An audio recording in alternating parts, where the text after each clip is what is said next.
What is going on, everybody? It's the France, and we're here for a Smackdown live review. So September 17th, 2019.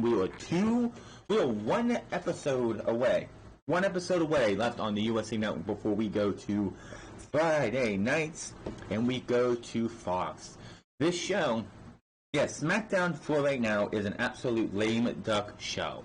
Doesn't matter what the ratings are going to get. It doesn't matter how the shows do, how the shows perform, because it's going to Fox after next week. So, what do? We go out there and they give us a pretty good show. One thing that SmackDown has over Monday Night Raw, no matter what, until somebody gets it in their head that 3 hours of Raw is killing Monday Night Raw. If you want to do a third hour for Raw, put something else on the network. I don't care. But the third hour for Raw needs to be supplemented into something else. Because quite honestly, it's just too much. This show had no filler. Everything had a meaning. We had the New Day versus the Revival with a return coming up after the match. We had Erick Rowan sitting down with Michael Cole because of what happened last week. The one negative I have for this entire show is the why Erick Rowan's done what he did was kind of weak in my opinion. We also had Ali versus Nakamura. This one, people could say, well, this is filler, but no. It feels like it's building to what we were getting before they decided to go with The Miz for what ungodly reason, I don't have a clue.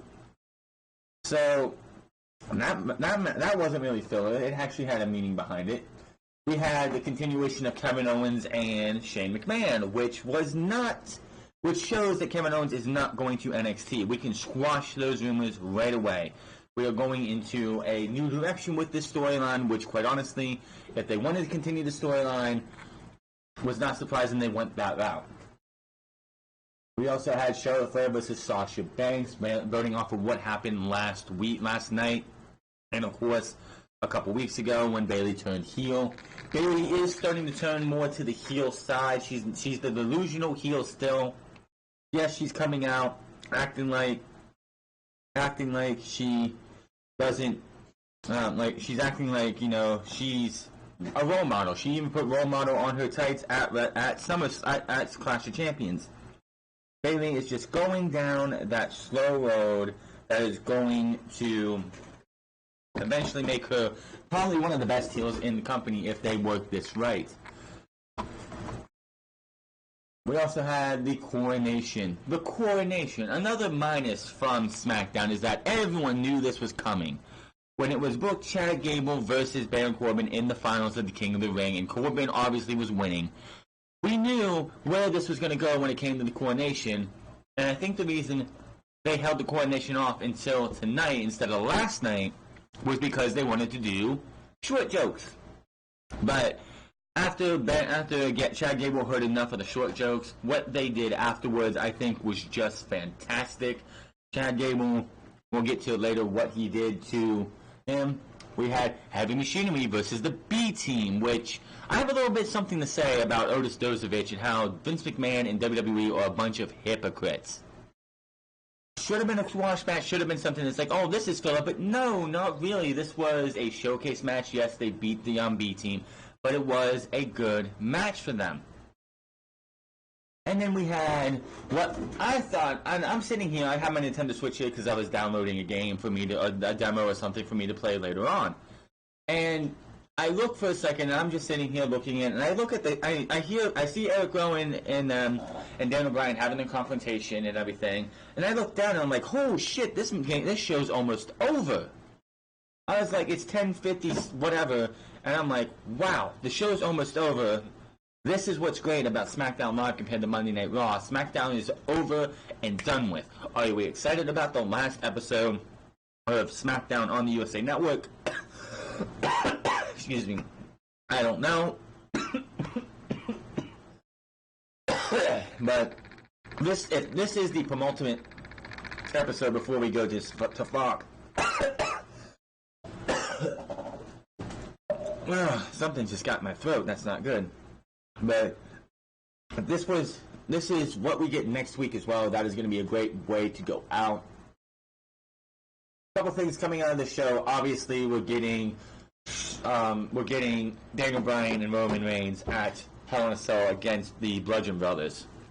We have a new challenger for Kofi Kingston's WWE Championship that is actually going to be happening on the premiere day of SmackDown on Fox, which just tells you that Hell in a Cell is not going to have a WWE Championship match because, quite honestly, Hell in a Cell is 2 days later, and Hell in a Cell is going to have no build for a WWE Championship match, which is fine because you have the Universal Championship inside Hell in a Cell, and you have the Raw Women's Championship inside Hell in a Cell. You have the Intercontinental title that needs to be built up. It looks like we're going with Nakamura and Ali again. The Tag Team Champions, looks like we might be getting that again. And just so much more to go for SmackDown. SmackDown, we didn't really get built to Hell in a Cell because SmackDown is building towards the... So this is the one negative that's going to come out of SmackDown for the next 2 weeks. The next 2 SmackDowns, which of course is next week, is the final episode in September before we get to Fox. And then the one for Fox is going to be almost zero build, or small build, to Hell in a Cell. They didn't even make any matches official. We had matches teased, but nothing official. The show started off, and we are from the State Farm Arena in Atlanta, Georgia. Tom Phillips, Corey Graves, Byron Saxton, as you know. Also, Erick Rowan will sit down with Michael Cole. Plus, Daniel Bryan here to address Erick Rowan. Plus, Sasha Banks versus Charlotte, and Baron Corbin has his king coronation.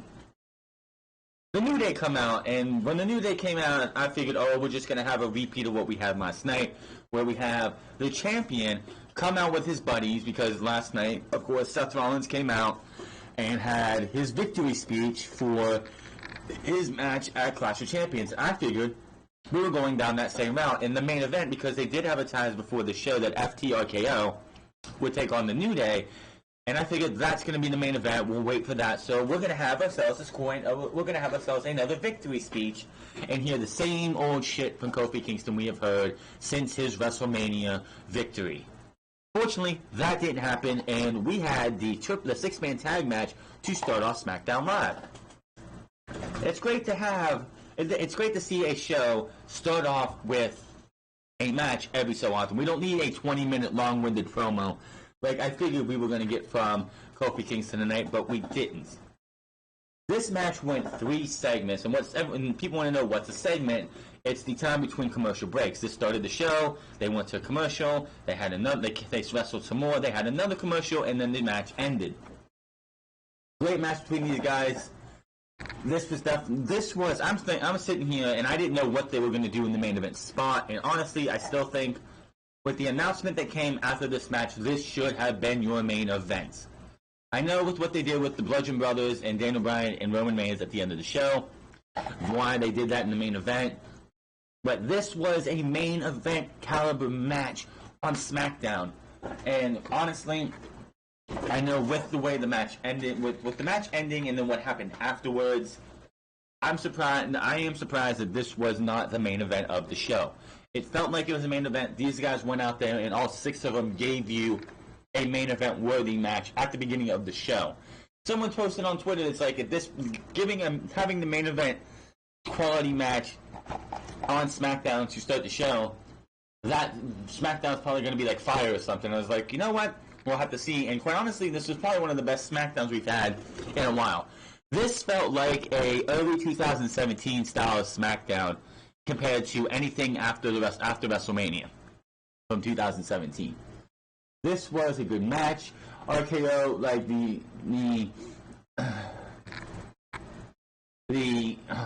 okay, so I guess they're calling the revival doing assisted RKO is called the RKO machine. I didn't know that.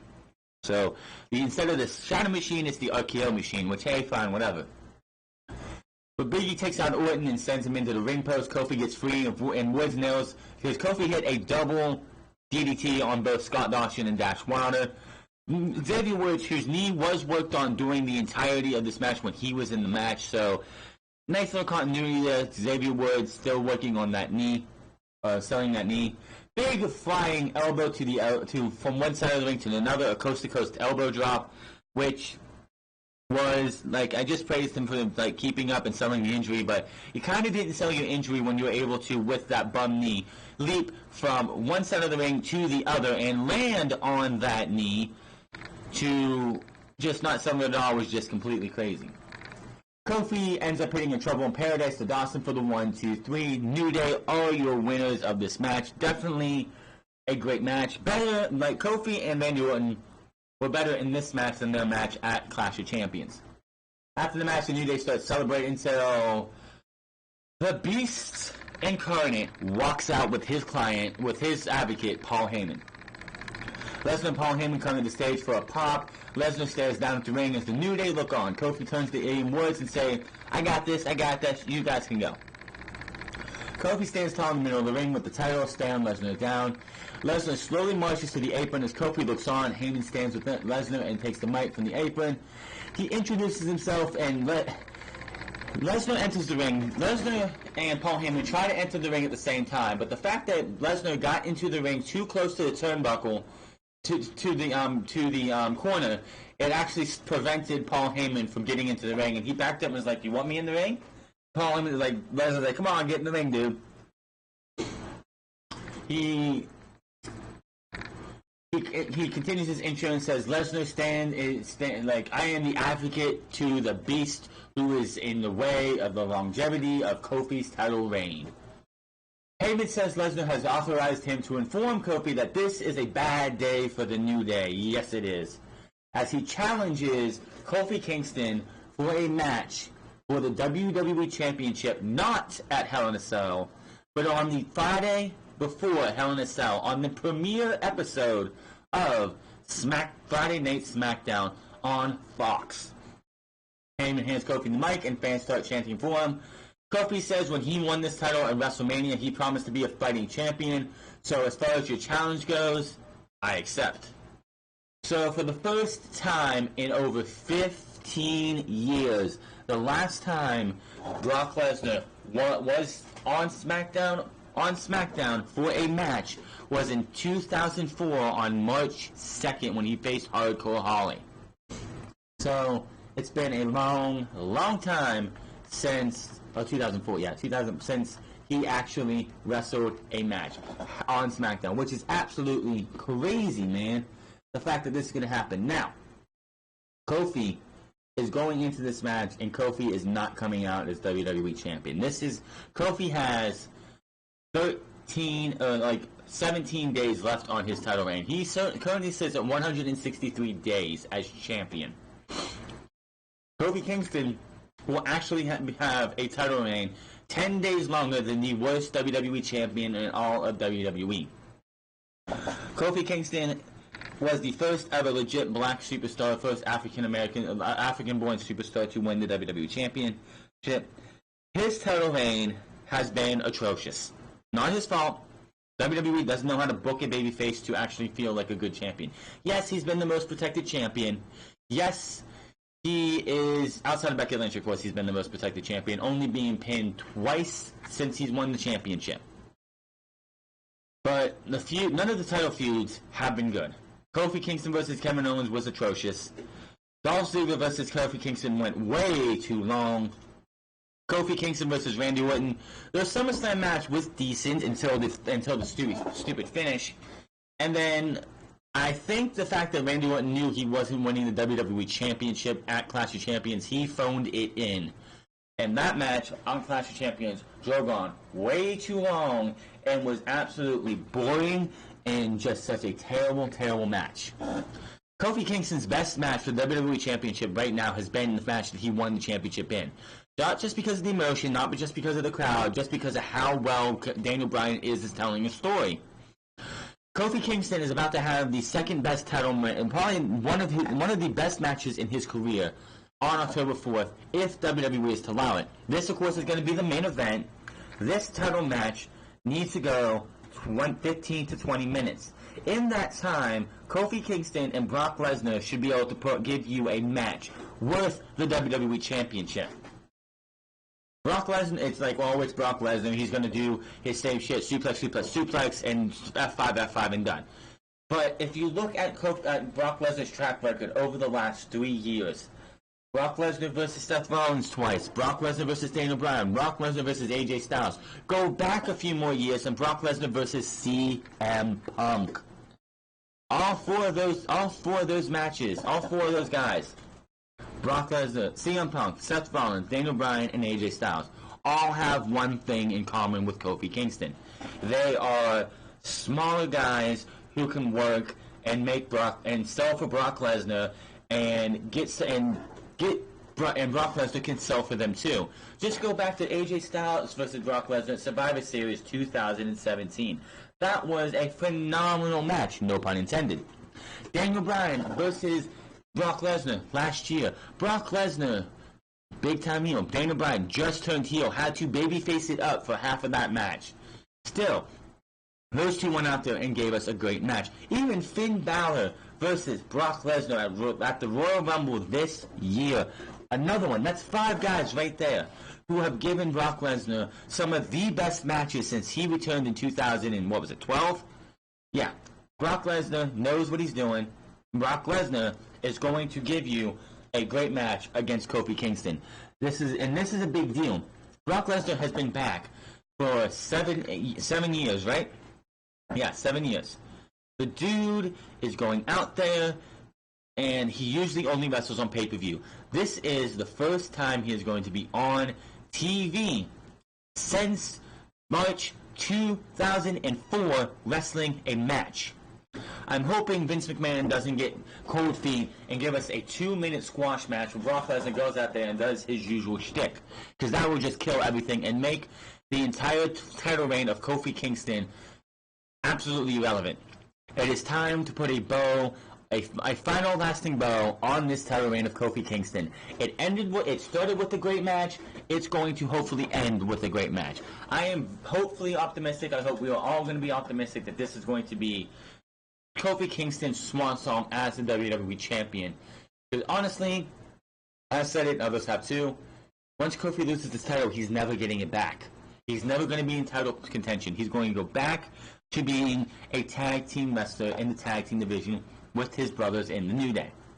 And the New Day are probably, because Kofi Kingston's losing the WWE Championship, and then Kofi Kingston, Xavier Woods, and Big E are probably getting put on Monday Night Raw. Vince McMahon and Fox doesn't want the comedy. Fox wants a more serious show. The New Day are not for that. Yes, they can be serious. Yes, they can be good wrestlers, but they have a lot of comedy to them. I'm going to repeat this. The week that Smackdown is going to Friday, I'm going to have the predictions, of course, for the draft. Thinking about all this, so I know it's going to be the week of the draft. This draft starts, but yeah. My early predictions for the draft is that after Kofi drops the WWE Championship, he won't be on SmackDown anymore because the New Day are going to Raw. For more, and I'll explain more reasons when we get to that predictions. So definitely a great opening portion of the show. I swear this lasted for at least the first half of the first hour. Kelly Braxton is with Sasha Banks and SmackDown Women's Champion Bayley backstage. Banks calls Raw Women's Champion Becky Lynch a jealous wannabe and isn't worried about facing her at Hell in a Cell. Lynch has never been in the cell before.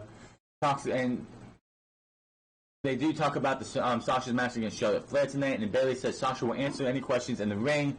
Banks and Bayley walk off. Yes, Sasha Banks is going to be the first woman to be in the first 2 Hell in a Cell matches. I'm just hoping that when we get to Hell in a Cell, these two, Banks and Becky, have a much better match, because honestly, these matches have the last Hell in a Cell match was absolutely underwhelming, and it was definitely not worthy of the Hell in a Cell moniker.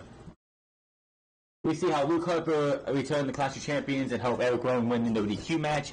Michael Cole is back with Rowan for a sit-down interview. Rowan is surprised that Michael Cole knows his name. Cole asks why Harper returned the Clash of Champions, and Rowan tells him, hey, if you need to ask Harper a question, you go out there and you ask him. Harper returned the if he wants to know. Cole asks Rowan about the attacks on Reigns, and Rowan says they were just starting to scare Reigns. Like, what? Really? Cole says Rowan tried to kill Reigns. Rowan suggests Cole lower his tone because he no longer allows anyone to speak to him like that.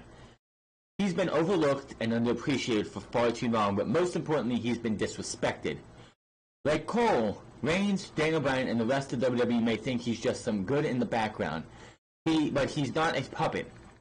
Do you think I'm a puppet, Cole? Do you think I make you smile? Do I make you laugh? He's not a follower, he's a leader. Cole asked Rowan why betray Bryan after all he did for him.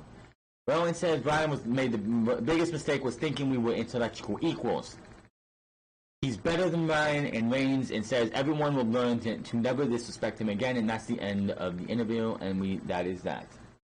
Bryan will address Rowan in the main event. Shinsuke Nakamura versus Ali does not happen as we go to commercial break with Ali ready for a match. Nakamura and Zayn come out. They both get in the ring, Shield style, make in corner Mustafa Ali, and ends up laying him out. So people are wondering, Ali's getting better just like Cedric. I don't think so. I think because Brock Lesnar's not going to be at Hell in a Cell, the WWE Championship is not going to be at Hell in a Cell. Nakamura is going to be taking on Mustafa Ali. This was supposed to be the going into SummerSlam match, if I'm correct. That didn't happen. They decided to shelve it, and I guess they're now going back to it. At least I hope that's what's going on. So I fully expect Ali and Nakamura to be at Hell in a Cell in the Intercontinental title match. And all of a sudden, you see Nakamura and Sami Zayn just standing there over Ali, and you just see the crowd behind them standing up and looking to their left, the crowd's left. Camera pans over, and there's Kevin Owens. And anybody's thought of Kevin Owens going back to NXT went right out the window and gone. He gets in. We don't do the front row thing where he goes and walks to the front row and gets a front row seat and says, "Hey, I got a ticket," which we've seen that many times. But he did, of course, buy a ticket. He's up in the cheaper seats than the front row, so, he needs to save that money for his kid's college. We see Shane backstage looking at this like, really? John Cone comes in and says somebody's here to see him, and oh yeah, Kevin Owens is here. Shane's like, really? Are you serious? He's like, I'm going to go take care of this. Walks out of his office. Some man in a suit, some lackey in a suit, I should say, just says, "Shane McMahon, you've been served." Shane pulls the paper out, looks at it, just skims over it, and goes, "Really?" and heads to the ring. We come back and we see Kevin Owens sitting in the crowd, and Corey Graves with the question of the night. Why are we putting the camera on on Kevin Owens? It's going to up his indie values. That's a shot at the independents, because if you are a WWE, if you're formerly known as in WWE, you pretty much can just go to any indie event almost and ask for any price, and they will probably pay it because you are a bigger. You were in WWE, and to them you're a bigger star than anybody who is usually there on a regular basis. Shane stands on the turnbuckle and faces Owens' crowd as Hamilton does the grand introduction. There's a spotlight on Owens, and Shane says it's no coincidence that he was served the papers tonight. And wants Owens to come to the ring so he can discuss these papers. It's funny because Shane McMahon's coming out. Owens is sitting there clapping. He's like, "Yeah, Smackdown, Smackdown!" And then as soon as Shane McMahon's music hits, he just lowers his head. And as Shane's coming to the ring, they pan back to Kevin Owens. He's got his feet propped up, and he's just feigning sleep. I thought that was hilarious. Shane McMahon gets on the corner. He shows them that he has his ticket in his hand. Shane McMahon's standing there getting the grand entrance. They pan back to Kevin Owens, and he's there feigning sleep again. I'm just busting up laughing, thinking this is fucking hilarious. He wants him to come to the ring so they obviously have something to say, and Owens quickly makes his way to the ring and enters as security stands between them. Shane tells the independent wrestlers, of course, this guy's the security man, that they can leave so he can have a man-to-man talk with Kevin Owens. Shane says he's holding the largest wrongful termination lawsuit in history. Shane says Owens will be awarded $25 million if he wins. He talks about how you have a weak case. There's no way you're going to win this. I'm going to take you to school with this. Owens is like, if you wanted me to say something, then shut the hell up, dumbass. Shane's like, oh, really? Shane says he's barely reading the papers and Owens' case is weak, just like him. Owens says he has a strong case, and he goes on about how Shane has ruined SmackDown since he came out a couple months ago, and spoke what everybody was saying on their mind, that you have ruined SmackDown, so you made it your own playground. And Owens brings up how Shane, at SummerSlam, I tried to fight you at SummerSlam, and then what did you do after SummerSlam? You hit me with a $100,000 fine for striking an official. Yes, I shouldn't have done that, but you did the exact same thing last week, and what happened? Nothing. And then on top of that, you fired me. Let me see here. Owens says he wasn't being insubordinate, and goes on and gets a you tapped out chant going to Shane. Owens says he tried to reason with and fight Shane. He even tried to help him last week, but now all you want to do is hurt him. And the best way to do that is hit him in his wallet and his pride. And this is about a lot more than money. I have a legitimate case, and you can tell Shane knows it. Owens says Shane didn't read the papers good enough because in the papers it says when he wins, Owens gets to come back to SmackDown, stand in the ring, look Shane straight in the eyes, and say, Shane McMahon, you're fired. Drops the mic, heads out, and leaves. Through the crowd, of course. He stands up on the stairs and just looks down at Shane. And Shane is not really happy as he looks through. He finally decides to look through the fine print of this legal suit, which of course is probably just.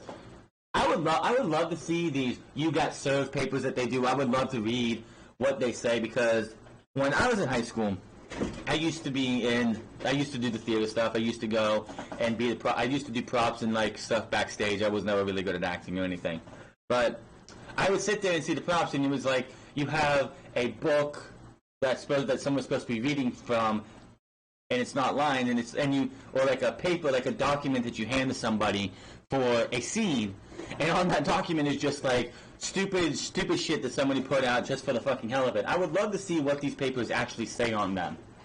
It's like, this here about Shane McMahon is something, something, something, yada, yada, yada. I would sit there and fucking have a kick at that.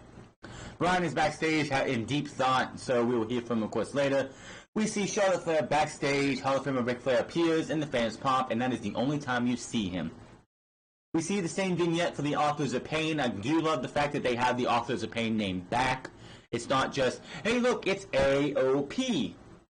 Or AOPP, as they were before we got to them leaving. So, again, Authors of Pain need to get Paul Ellering back. I do not want to see them and Drake Maverick anywhere near them. So, Authors of Pain are coming back. Yes, they did speak in whatever language they have. I do like the fact that they did subtitles. That's one thing that bothers me when I see like a Nintendo Direct or some of the other like video on YouTube or something from a company that has somebody speaking in a different language, and they just decide, let's dub it over with somebody who speaks your language. Just do subtitles. It's not that freaking hard, especially for people who are deaf, who still play video games, but they want to see what these games are going on. They don't know what this person's saying because they're deaf. Just do subtitles. It's not that goddamn hard. Charlotte Flair versus Sasha Banks. They come back from break, and we have this hometown rapper from Offset, who I don't have a fucking clue. He looks like a Snoop Dogg wannabe in Ric Flair's robe, looking like a fucking bomb. Comes out here and introduces Charlotte Flair. He gets introduced by Greg Hamilton. He does a piss poor introduction of Charlotte Flair. They have him and Charlotte Flair have a hug up on the rampway, and he just he leaves as she gets into the ring. These two are having a pretty good match here. Bayley does try to get involved here and there. She does try to pull off the bottom turnbuckle like she did at Clash of Champions. That goes nowhere as Charlotte and the referee catch her red-handed. She does not get thrown out. Charlotte Flair has one of the absolute worst moonsaults I have ever seen. I think it was back this was like 3 or 4 years ago, they did a thing on WWE Network, and Charlotte Flair was talking about her time. I think it was during her photo shoot, actually. It was not 3 or 4 years ago. It'd be like last year then. And she was talking about how when she was in NXT, she wanted to do a moonsault, but nobody believed that she could do it well enough, and they wouldn't allow her to do it in NXT. Charlotte, there was probably a reason why they didn't want you to do a moonsault in NXT. You were absolutely atrocious. You miss half the time. You land on your feet. It looks fucking garbage. I would take Lacey Evans, and I can't believe I'm saying that. I would take Lacey Evans' moonsault over yours. Lacey Evans at least looks like a good fucking moonsault. Yours is absolutely atrocious. She does a moonsault, and I fucking hate when she goes up. I hate moves like this. It looks cool when the person does it, when they lay everybody out, but it looks absolutely fucking ridiculous before the person going up top actually goes for the move. Charlotte Flair, Becky Lynch, Bayley and Sasha Banks are outside, and Sasha Banks is being helped up by Bayley. These two were over by the announce desk, so Charlotte Flair is going up to the top, and these two have to hold on to each other and scoot a little bit closer.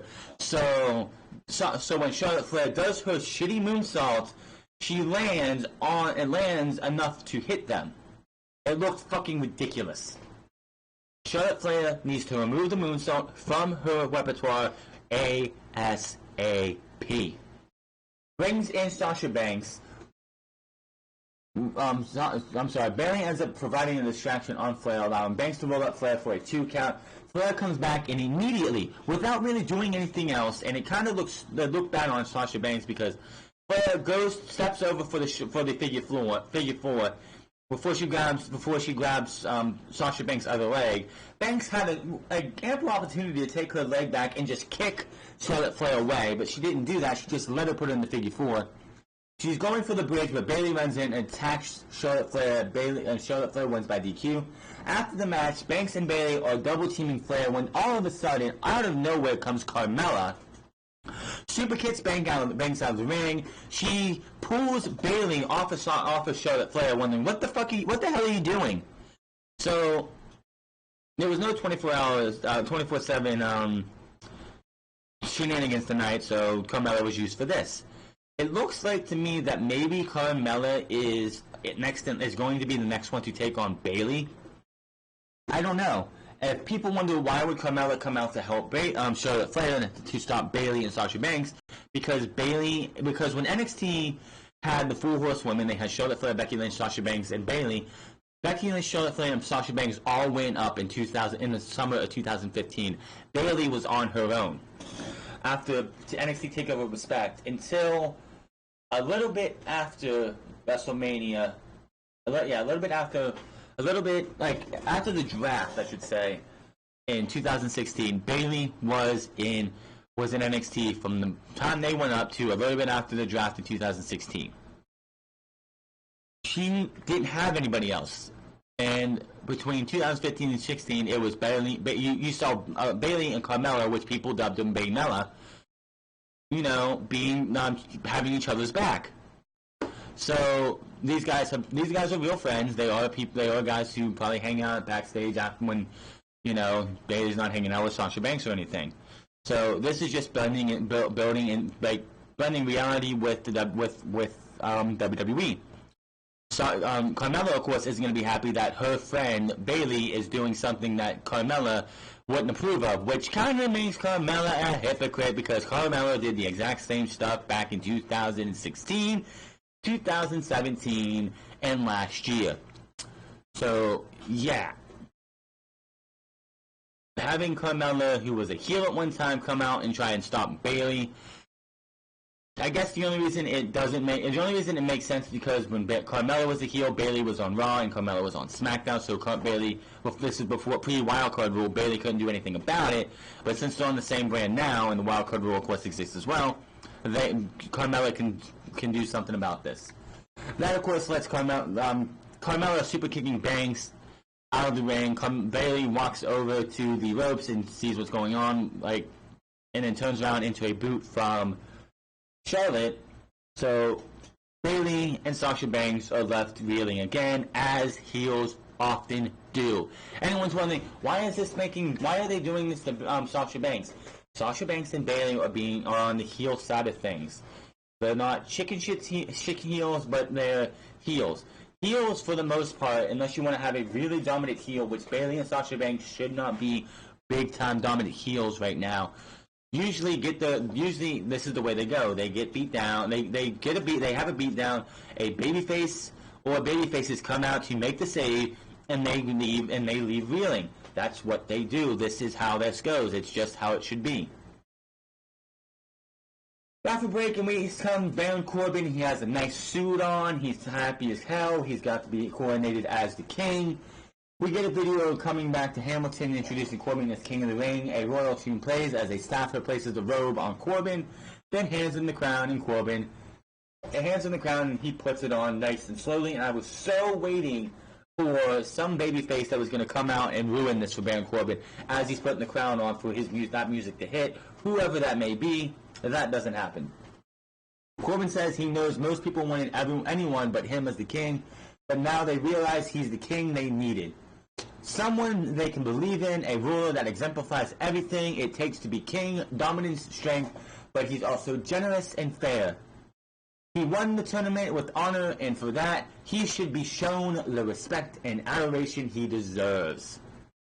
If not, he says he will show us that he can rule with an iron fist, and his first task was to recognize someone, his opponent from last night, Chad Gable. And if you didn't know where this was going, I don't know what to tell you. Chad Gable comes out. He gets about 3/4, maybe 3.5 the way down the ramp. When Corbin greets him with a joke about his height and keeps coming, he just keeps mocking him, saying, it was really big of you to come out here, and you just came up just a little bit short. And they went from, it started with, it was really big of you to come out here, to, you just came up a little bit short in our match. All of a sudden, Gable takes and tackles Corbin into the cheap throne, because those two tackle into that throne, and it just explodes on impact. The crown, the scepter, the cape, and the chair, I swear, they got from the thrift store in a bundle package, because this shit was cheap as can be. The scepter was cheap. I even put it on Twitter minus the chair. I said, that crown and scepter and cape were all about, I said $5 for the crown, for the scepter. The cape was $5 at a thrift store. And that crown, you guessed it, $5 at your local thrift store. That shit was completely, absolute cheap. Now, this, to me, was a callback to what happened in the first pay-per-view version of the King of the Ring, where Bret Hart was being coronated. He had the robe on, he had the crown on, he had the scepter.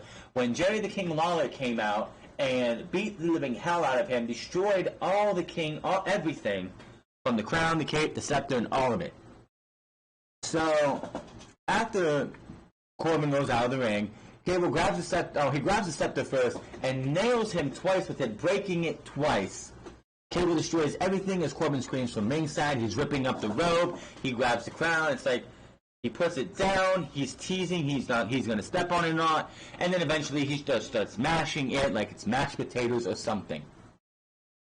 Corbin is not happy, throwing a fit from the ramp. Gable grabs the crown and places it in the middle of the ring, and he destroyed it.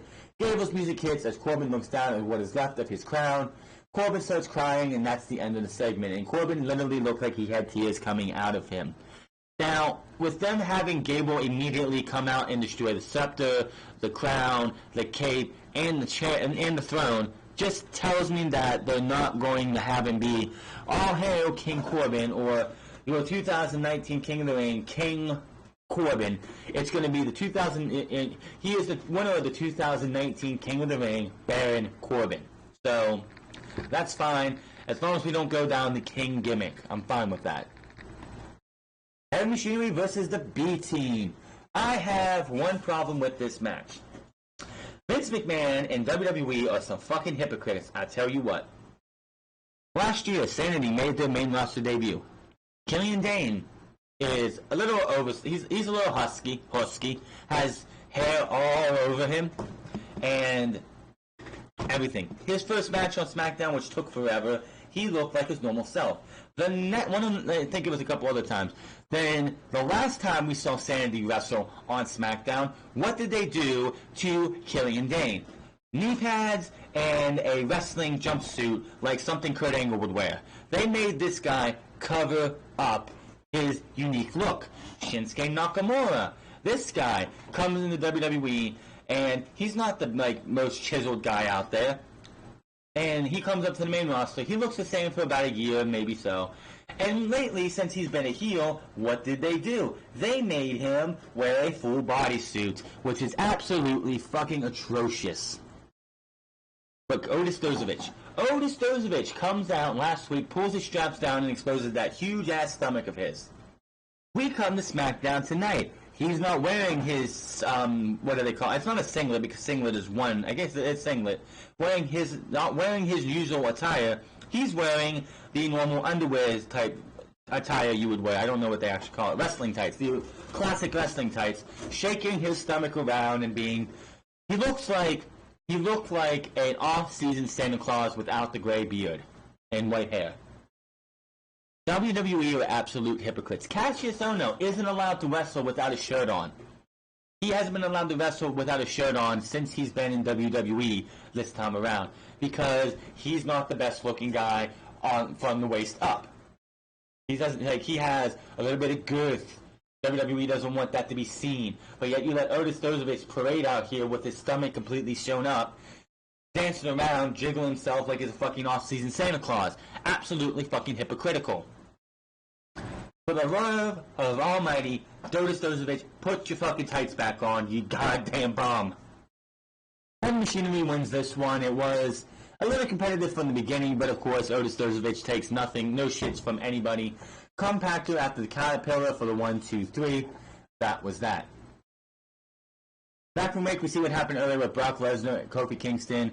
Lesnar versus Kingston is confirmed for SmackDown. By the way, I forgot to mention during that segment, after the match was accepted, Brock Lesnar feigned he was going in for a handshake, but hit Kofi Kingston with an F5. So, Brock Lesnar will be your WWE champion going into WrestleMania season. I knew they were going to do it.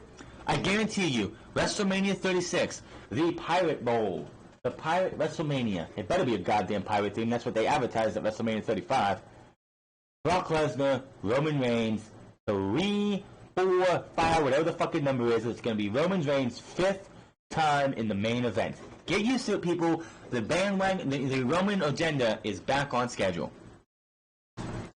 Bryan takes the mic and fans chant his name. Bryan has a different demeanor. He doesn't sound like that evil, maniacal, eco-warrior Daniel Bryan. He sounds like the Yes Movement Daniel Bryan. Bryan says a lot of people chanting his name were the same ones who accused him of being behind the attacks to Roman. Bryan understands why, but he wants to be clear. Good or bad, he has never lied to anybody. He stands before us tonight and exonerated for the heinous attacks on Reigns. Bryan says he's not here to talk about that. He's here to talk about Erick Rowan.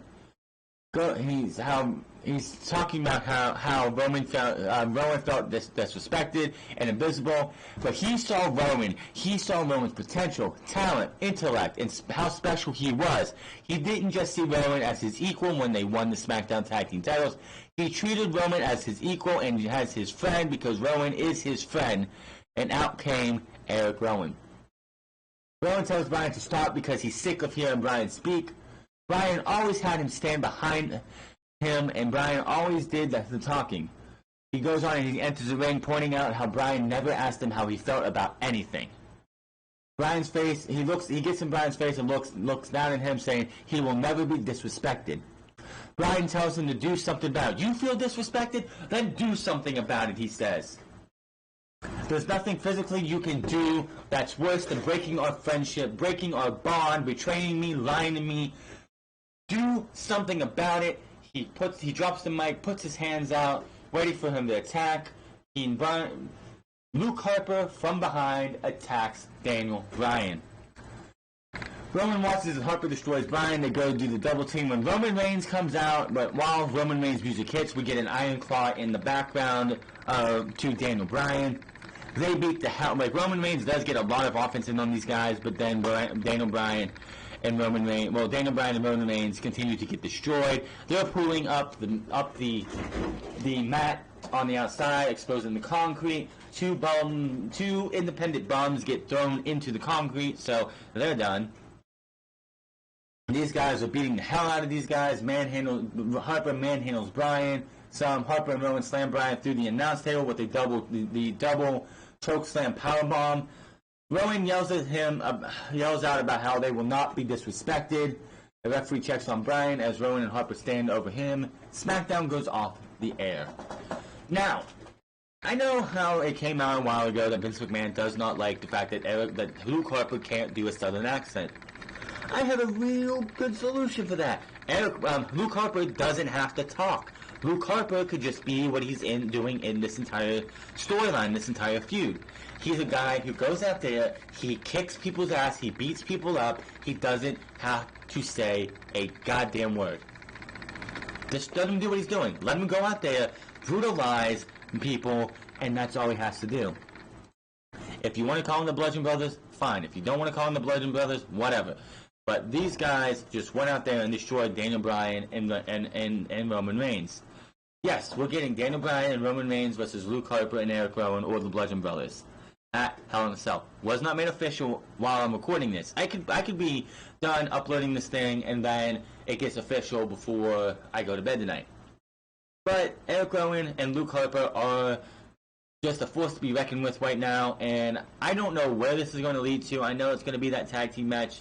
I was wrong before, and I'm glad I was wrong, but I fully expect Daniel Bryan and Roman Reigns to win this. However, if Daniel Bryan turns out to be the actual mastermind, which I don't think he is, I think we can take the Daniel Bryan as the mastermind behind all this out the window. Again, the down points for this entire show was the short jokes to Chad Gable, but you knew they were going to go that way. It did lead to a fantastic destroying of the King of the Ring items, so hopefully that means King Corbin is just going to not be a thing anymore. The fact that what was it? The fact that Carmella, I have to say Carmella coming out to save Charlotte Flair makes sense, but then it doesn't. Because it kind of does make Carmella look more like a hypocrite because she was doing the exact same shit just a year and a half ago. The Kevin Owens, Shane McMahon thing has got to end at Hell in a Cell. It has got to end. I cannot do this anymore. I do not want to see Shane McMahon and Kevin Owens inside after. I don't want to see Shane McMahon on TV after Hell in a Cell. He's going to, of course, be there for the 40th anniversary. Fine, whatever. But after that, we go to Hell in a Cell. He loses to Kevin Owens, and whatever the hell they're going to do, he gets fired. We never see him again, at least for another 2 years or so. The only time we would see Shane is during one of these specials that they're going to do year in and year out. Smackdown Live, pretty good show. I'm just sitting there and I'm watching, like I said, watching my Switch download something, and I look and I'm like, oh shit, this show's almost over, as Erick Rowan, Luke Harper beating on Daniel Bryan and Roman Reigns. Smackdown actually feels like it has a direction where it's going for a lot of things. Raw, half the time, it feels like it's directionless. Apparently, Vince McMahon was not backstage. He was on the phone doing production meetings, but did not have any run of SmackDown for the show. Apparently, it was Eric Bischoff and a couple other guys, Eric Bischoff and co. running the show. If this is how the show is going to be with Eric Bischoff and company in charge, get the fuck out, Vince McMahon. You can go run the XFL into the ground. But that is your SmackDown Live review. Hit that subscribe button, comment down below, like or dislike this video. If you missed Monday Night Raw's review, it's on the channel. Look out for Unscripted this past week on Sunday. The Clash of Champions predictions and Clash of Champions review as well. And, of course, I'll be here not tomorrow, but Thursday for NXT. Tomorrow is the next 2 weeks are off days for the fact that AEW is coming in 2 weeks. We have one more Wednesday before we get to all AEW after tomorrow. So I'm just going to not do NXT tomorrow. I'm going to do it on Thursdays, as it's going to be for me after AEW is over with, after AEW starts. But I'm going to get out of here. You guys have a good one. I will see you guys Thursday.